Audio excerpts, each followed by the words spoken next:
building spirituality, family, health, and business.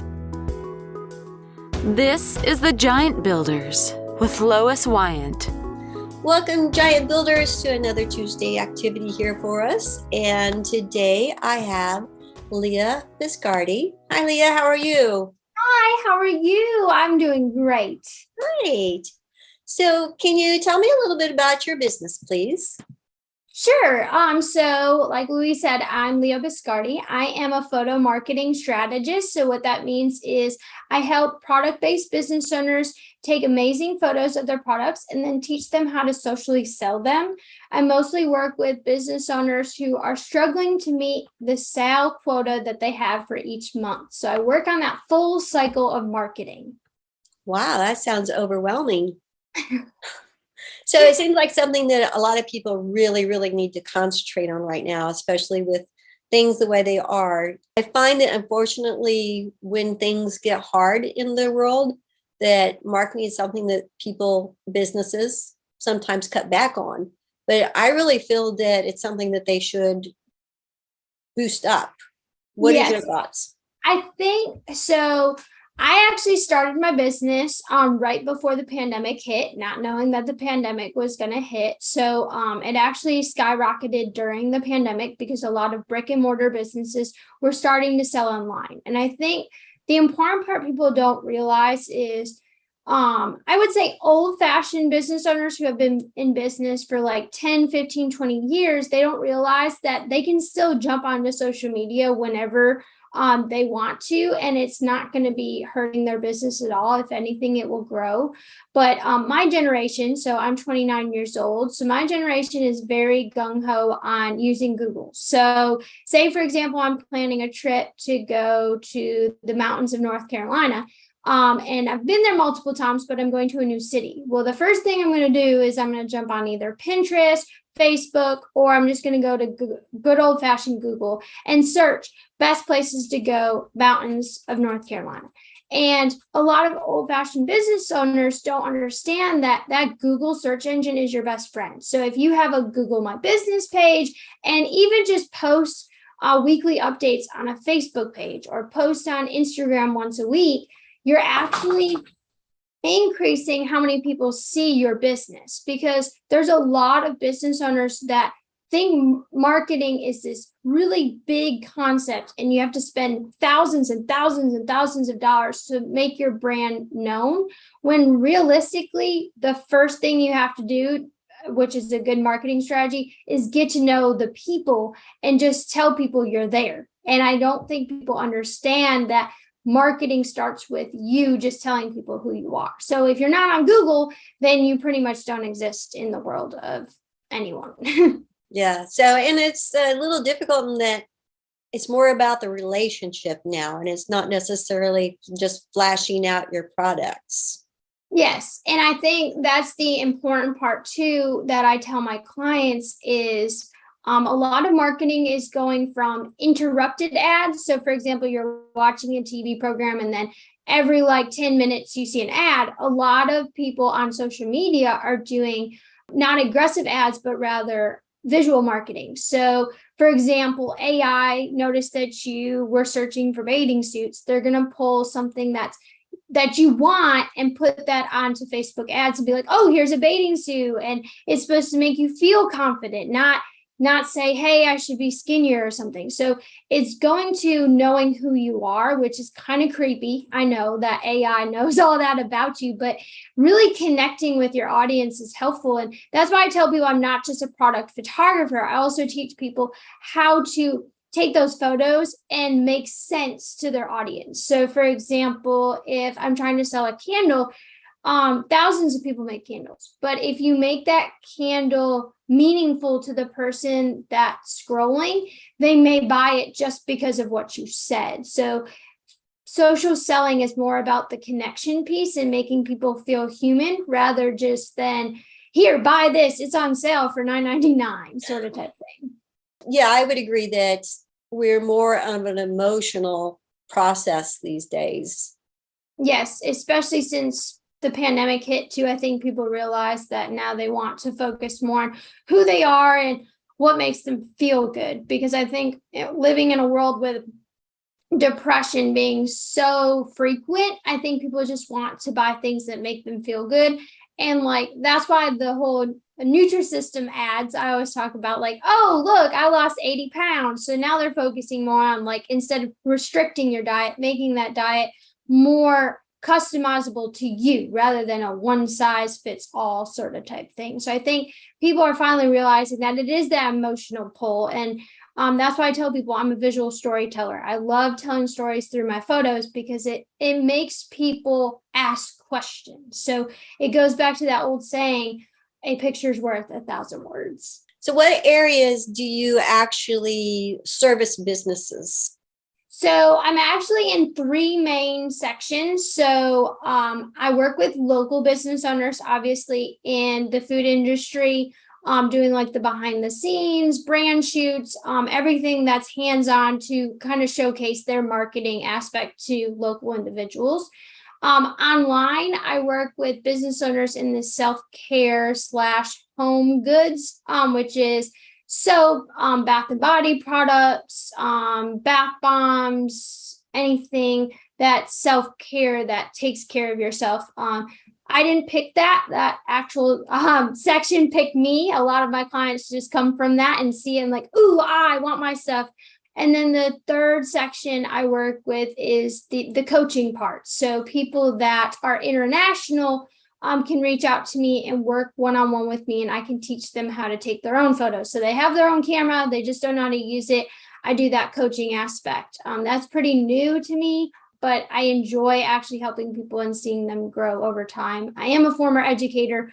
I used to teach students in the science world. So just taking that education process and applying it to a different section of my business. So do you have a favorite social media that you like to work with? So Instagram has always been my number one, being a photographer and them showcasing photos. But recently, with them being more video based, it's kind of crushing my dreams of it being a photo platform. So Pinterest has been my new go-to.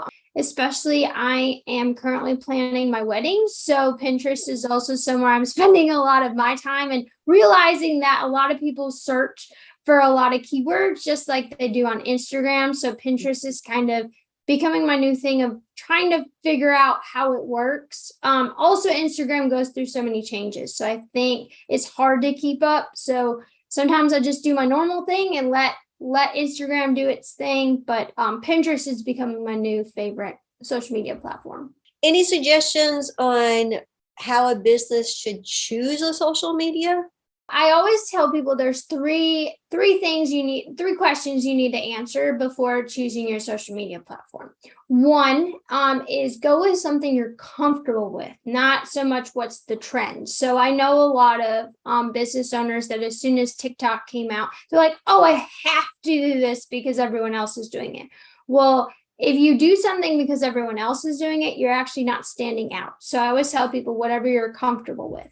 So it depends on what speed you want to work. If you want to work with something that takes time to develop, usually I tell people Facebook and Pinterest are the ways to go because the things last longer. I say the things. So videos and posts and stuff are constantly being reshared, and they don't really have a lifeline or a life ending death date, basically.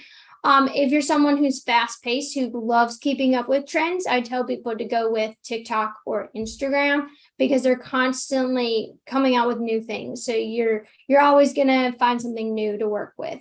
And then if you're someone who's more of a writer, I always tell people that LinkedIn and Twitter are your ways to go because those are connection pieces. So you can write a little blurb, and then someone would respond to it, and then you get to write again. So I think it just depends on who you are and what you're comfortable with. Like for me, I don't like Twitter because I like to talk a lot and it restricts how many words you have. So it ends up being like an hour-long conversation, just tweeting things out. LinkedIn, to me, I'm starting to do that more for networking, but I don't feel like it's a platform where you can speak your voice on certain topics. It's very professional based. And TikTok, I feel like I'm too old for TikTok, so I don't want to, it's like a wormhole. I feel like people can just like be on TikTok for hours and it's pointless, but some people love it. So it just depends on what you feel comfortable with. So once I choose my social media, am I going to have to spend my whole day there? No, so my boyfriend, fiance, sorry, he tells me all the time, you spend way too much on social media.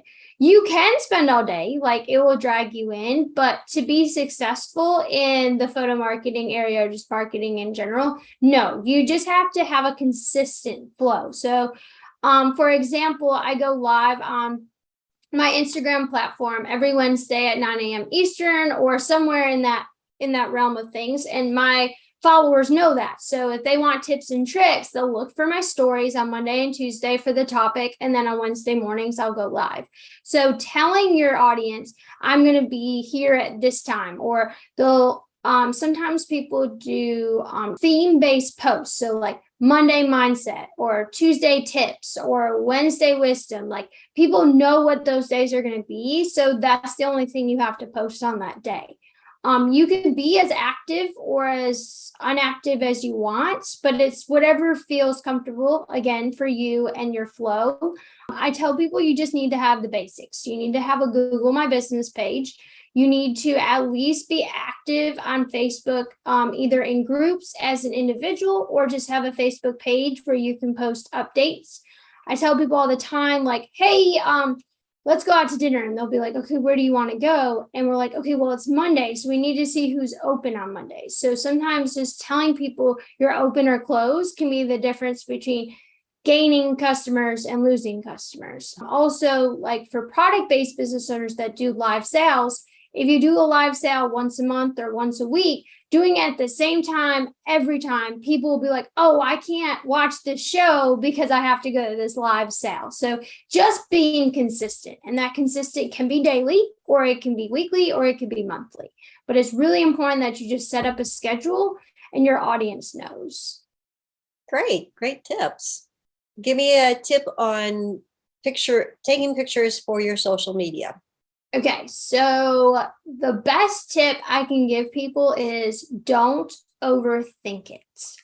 So in our world and day and age of people taking these amazing photos, people will always want to replicate it. The best thing to do is don't overthink it and just focus on what you want that picture to say. So for example, if you sell a body scrub and you want people to be like, ooh, I want that body scrub on my body, you need to think in your mind, what is going to show people that that body scrub is worthy of being on their skin?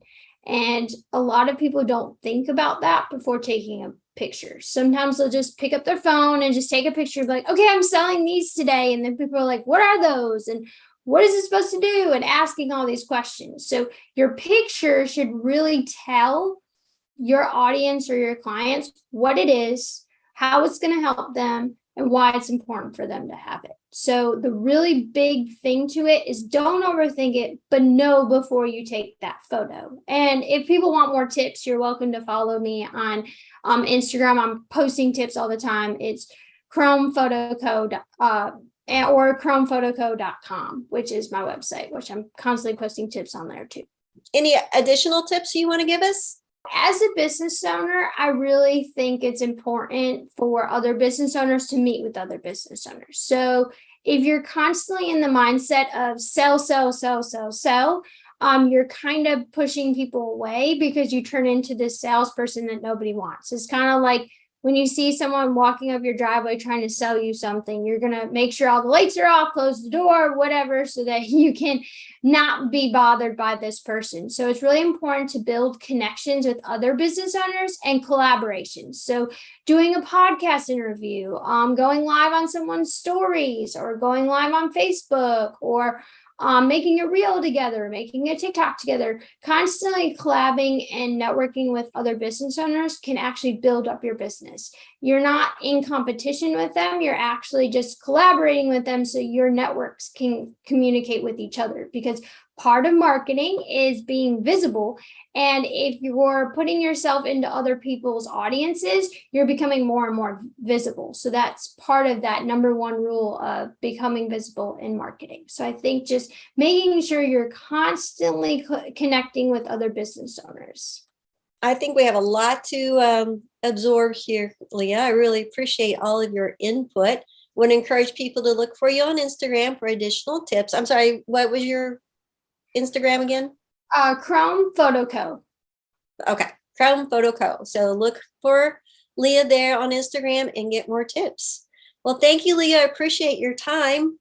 Thank you for having me on, Louise. I appreciate it. No problem. All right, Giant Builders, we'll see you next Tuesday. Thank you for listening.